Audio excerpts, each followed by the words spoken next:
Bienvenidos a Voices of Inclusion, experiencias de inclusión en la enseñanza del inglés. Un podcast que surge como parte de un ejercicio de investigación sobre las vivencias, las voces y los desafíos que enfrentan docentes y estudiantes en su camino hacia una educación más inclusiva. Las opiniones expresadas en este espacio son responsabilidad exclusiva de nuestros invitados.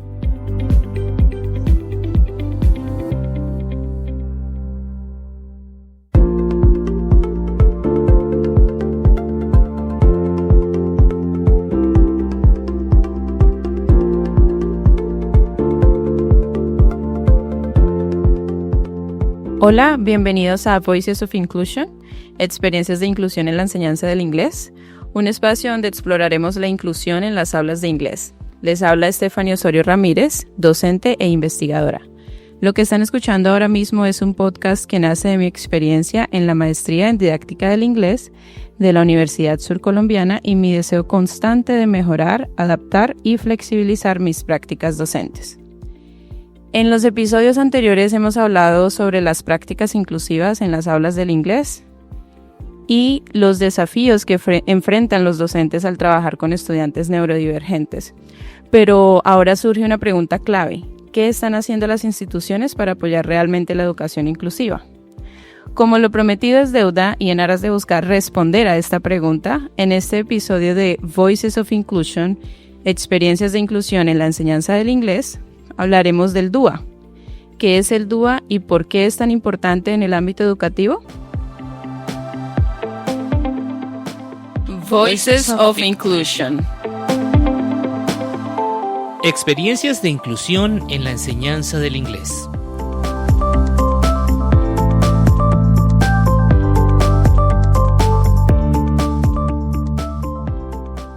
Para ello, me gustaría presentarles a nuestra invitada del día de hoy, la profesora Lorena Alvarado, quien es licenciada en Literatura y Lengua Castellana. Bienvenida, profe, y muchísimas gracias por hacer parte de la invitación del día de hoy, del episodio del día de hoy. Gracias, Stephanie, por la invitación. Un saludo caluroso de amor a las personas que nos escuchan mediante este post.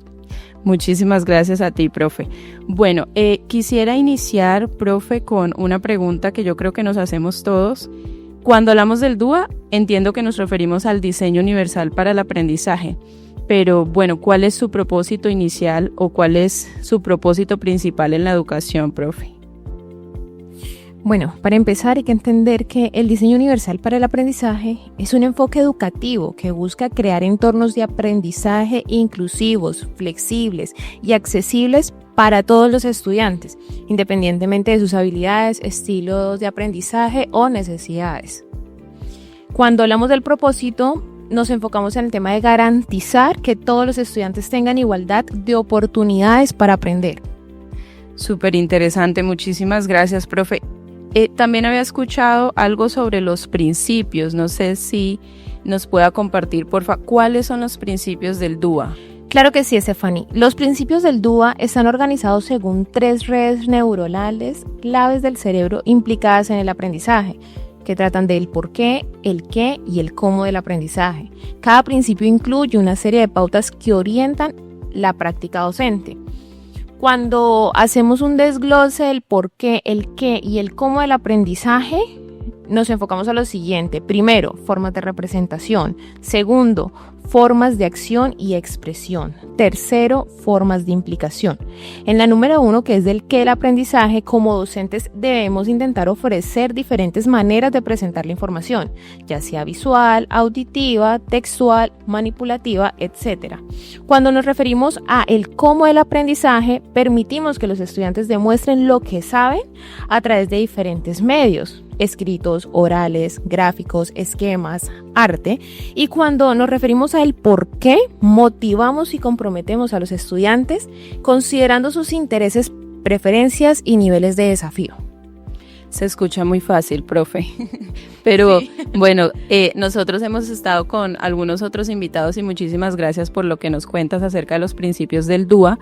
Y creo que una de las conclusiones a las que hemos llegado es que sí, definitivamente se escucha y parece ser en la práctica que es bastante trabajo, pero igual suena muy, muy bien y creo que si los estudiantes tienen la oportunidad de aprender a través de este ejercicio del DUA, pues la educación va a ser mucho más fácil y accesible para ellos. Yo quería aprovechar que mencionaste los aspectos o los principios del DUA para aterrizar un poquito y conocer si esto tiene alguna relación con lo que existe a nivel legal. Por ejemplo, ¿qué dice la legislación colombiana sobre el DUA? ¿En qué normativa se respalda su aplicación, por ejemplo, en las instituciones educativas? Ok, listo, Stephanie. Te voy a hacer una explicación desde lo internacional hasta lo nacional. Empecemos con la Ley 1346 de 2009, que ratifica la Convención de los Derechos Humanos de las Personas con Discapacidad de la ONU, que promueve el acceso a una educación inclusiva y de calidad. También podemos trabajar con la Ley 1618 del 2013, la cual establece disposiciones para garantizar el pleno ejercicio de los derechos de las personas con discapacidad. Voy a hacer una acotación con el artículo 11 que dice: obliga a las instituciones educativas a garantizar ajustes razonables y la accesibilidad al currículo, lo cual puede lograrse mediante el DUA. También tenemos el decreto 1421 de 2017, el cual reglamenta la atención educativa a estudiantes con discapacidad. Tenemos la Ley 115 de 1994, que es la Ley General de Educación. Aunque es anterior al concepto de DUA, establece el principio de la educación para todos y reconoce la diversidad como un valor que debe ser atendido dentro del sistema educativo. Y tenemos el documento CONPES 3975-2019, que es la política pública para el desarrollo integral de la población con discapacidad. Reconoce el DUA como una herramienta para eliminar barreras y promover el acceso a una educación inclusiva. Mejor dicho, profe, no hay forma de escaparnos de... No, realmente no. Y creo que una de las primeras fallas que empezamos a cometer como docentes es no leernos la ley. Tienen toda la razón, profe. Muchísimas gracias por todo lo que nos dice. Seguramente estaremos citando estas leyes en la descripción del episodio de hoy, por si ustedes quieren, como lo hace la profesora Lorena a través de su invitación, leer y conocer más de estas leyes. Pero bueno, profe, ya hablando un poco más de tu experiencia, ¿cómo es que se aplica el DUA en el aula? Bueno, la aplicación del DUA en el aula implica planear y desarrollar experiencias, Stephanie, educativas flexibles, accesibles e inclusivas que respondan a la diversidad de estudiantes desde el inicio del proceso de la enseñanza. ¿Qué recomiendo yo como docente? Que no apliquemos DUA ni empecemos a armar currículo sin antes conocer al estudiante. ¿Qué vamos a identificar? Estilos y ritmos de aprendizaje, necesidades educativas especiales si las hay, intereses, motivaciones y contextos socioculturales. Segundo, diseñar objetivos de aprendizaje claros y accesibles, asegurándonos como docentes de que los objetivos sean comprensibles para todos y permitan diferentes formas de lograrlos. Ejemplo, un objetivo tradicional, el estudiante escribirá un ensayo de opinión, pero si lo pasamos a un objetivo con DUA, quedaría: el estudiante expresará su opinión sobre un tema a través de un medio elegido, ya sea ensayo, video, podcast, infografía. 3. Importante nosotros como docentes a la hora de aplicar DUA al currículo, aplicar los 3 principios del DUA. Acordémonos que es: 1. Múltiples formas de representación, que representa el qué del aprendizaje. ¿Cómo presento yo el contenido a mis estudiantes? Entonces, usamos textos, imágenes, audios, videos. Explica vocabulario o conceptos difíciles con ejemplos visuales o manipulativos. Usar subtítulos o lenguaje sencillo si es necesario. Ejemplo: al enseñar sobre el sistema solar, combinar una lectura, un video animado y una maqueta 3D, de ser necesario. Siguiente punto, B, múltiples formas de acción y expresión, el cómo del aprendizaje. Entonces acá, ¿cómo demuestran los estudiantes lo aprendido? Nosotros como docentes debemos permitir diversas formas de evaluación. escritos, exposiciones orales, dramatizaciones, murales. Importante si aceptamos dentro de nuestras clases el uso de las TIC para facilitar la expresión. Y por último, promover el uso de estrategias metacognitivas, la autorregulación, la planificación. Un ejemplo de eso puede ser, en lugar de solo un examen escrito, se permite elegir entre infografía, un video o una presentación digital. ¿Cómo mantengo a los estudiantes motivados? Relacionando el contenido con sus intereses o experiencias, ofreciendo opciones en las tareas, temas, formatos, fomentando el trabajo colaborativo y celebrando los logros. Cuarto, evaluar de forma flexible y continua, usando rúbricas adaptadas que valoren el logro de los objetivos sin importar el medio de expresión. Evaluar procesos, no solo resultados finales, brindando retroalimentación oportuna y significativa. Sí quisiera terminar con unos tips para docentes que creo que a mí me han servido bastante, y es 1, planificar con anticipación. No hay que improvisar en las adaptaciones. No se trata de hacer tareas diferentes para cada estudiante, que es lo que muchos colegas piensan y dicen, esto es más trabajo y por eso le huimos al tema de la inclusión, sino ofrecer opciones para todos y hacer que el aula sea un espacio abierto, participativo y motivador para que nuestros estudiantes se conecten con nuestra clase, se la disfruten y nosotros también. Muchísimas gracias, profe. Me quedo con muchísimos tips para aplicar yo también como docente, y me parece muy interesante de todo lo que dijiste, sobre todo cuando comentas esto de los objetivos claros y que sean alcanzables, porque creo que eso viene siendo o representa un reto en el profesor, precisamente por lo mismo, porque estamos, ¿cómo puedo decir esto? Estamos como seteando o tenemos en mente estos objetivos que son inalcanzables, y pues ya de por sí esto los va a ser un reto. Hablando un poquito de estos retos y de pronto incluso logros a través de todo lo que mencionaste también, que suena muy bien, como permitirle a los estudiantes aprender de diferentes formas y demás, ¿podrías, profe, compartirnos una experiencia que tengas donde tú hayas implementado el DUA? Poder compartirnos quizás qué retos y logros observaste en este ejercicio. Claro que sí, Stephanie. Mira que tuve la oportunidad de trabajar con una universidad la cual atendía población con diversas condiciones de discapacidad. Allí implementé principios del DUA como estrategia clave para favorecer la inclusión educativa. En este contexto me enfrenté a un grupo de estudiantes cuyas barreras para el aprendizaje y la participación eran tan variadas como sus fortalezas. El reto consistía en reconocer y responder a estas diferencias no como obstáculos, sino como oportunidades para diversificar la enseñanza y la evaluación. Para ello, recurrí a estrategias pedagógicas alineadas con el DUA, ofreciendo múltiples formas de representación, expresión e implicación del estudiante. En cuanto a la evaluación, se permitió a los estudiantes demostrar sus aprendizajes a través de diversos medios, según sus preferencias, habilidades y condiciones particulares. Algunos optaron por presentar sus conocimientos mediante lecturas críticas, mientras que otros eligieron expresarse a través del arte, la música, la creación de videos o el uso del sistema Braille. Esta experiencia me confirmó que no todos aprenden de la misma manera y que es responsabilidad del docente crear entornos flexibles, accesibles y motivadores que reconozcan la diversidad como valor y no como una dificultad. La aplicación del DUA no solo enriqueció los procesos de enseñanza-aprendizaje, sino que favoreció y fortaleció la equidad y la participación activa de todos los estudiantes en su proceso formativo. Súper, profe, muchas gracias.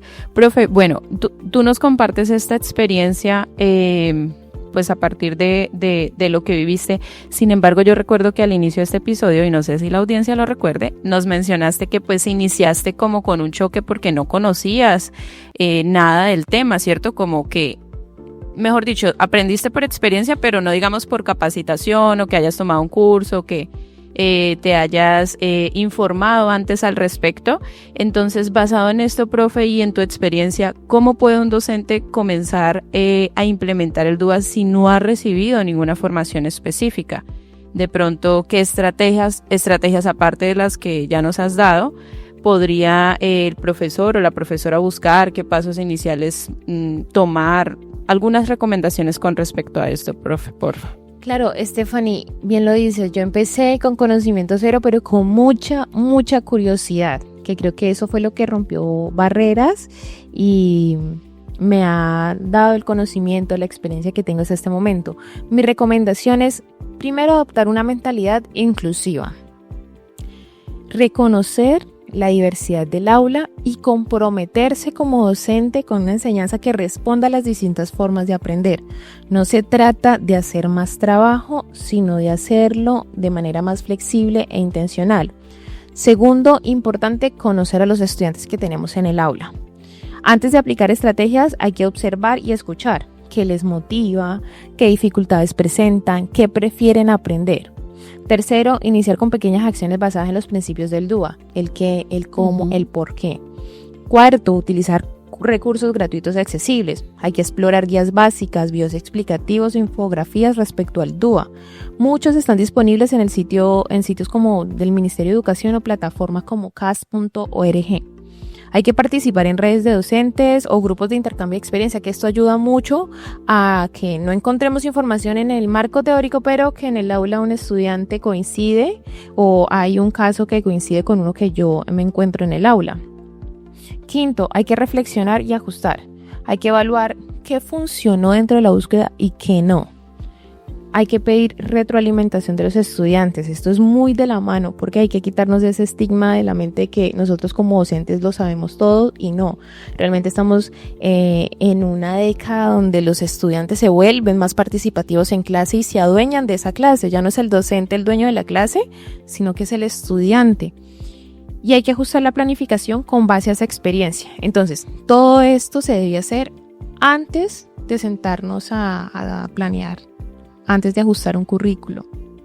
Eso es lo que recomiendo yo, Stephanie. Gracias. Yo definitivamente coincido contigo cuando mencionas que es comprometerse.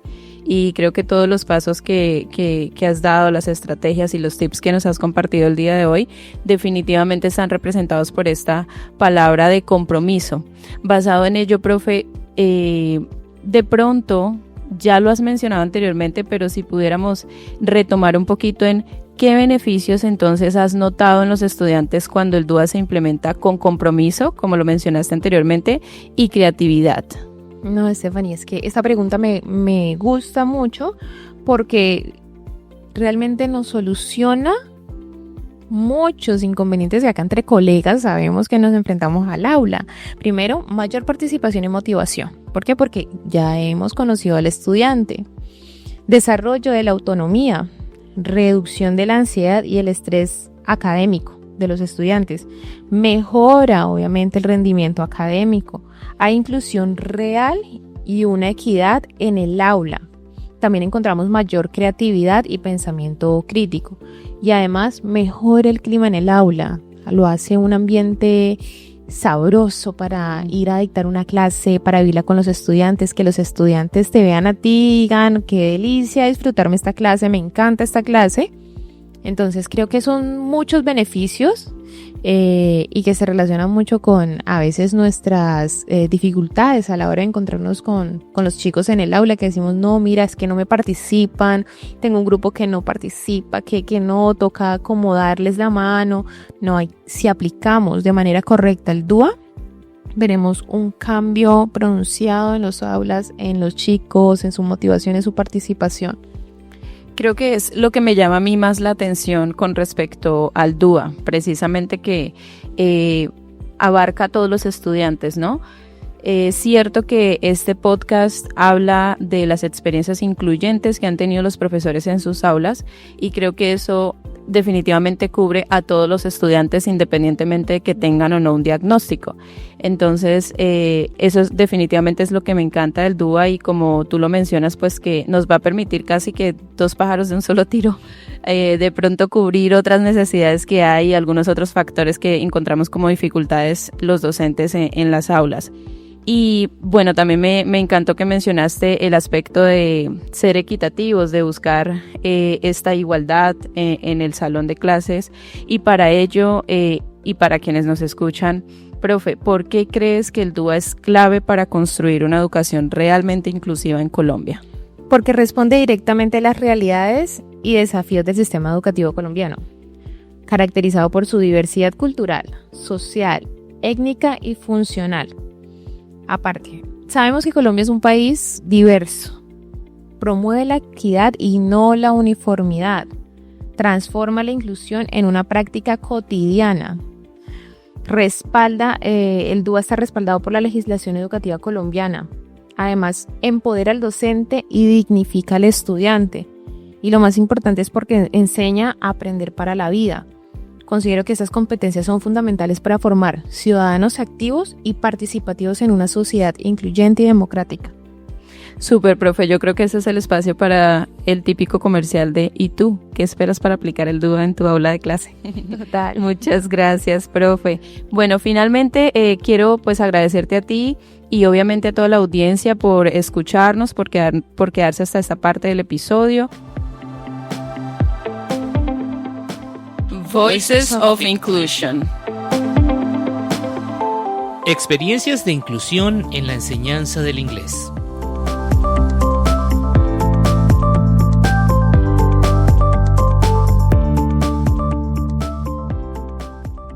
Hoy hablamos del DUA, de sus principios, de cómo aplicarlo, los beneficios y bueno, todo lo positivo que puede traer a nuestras aulas de clase.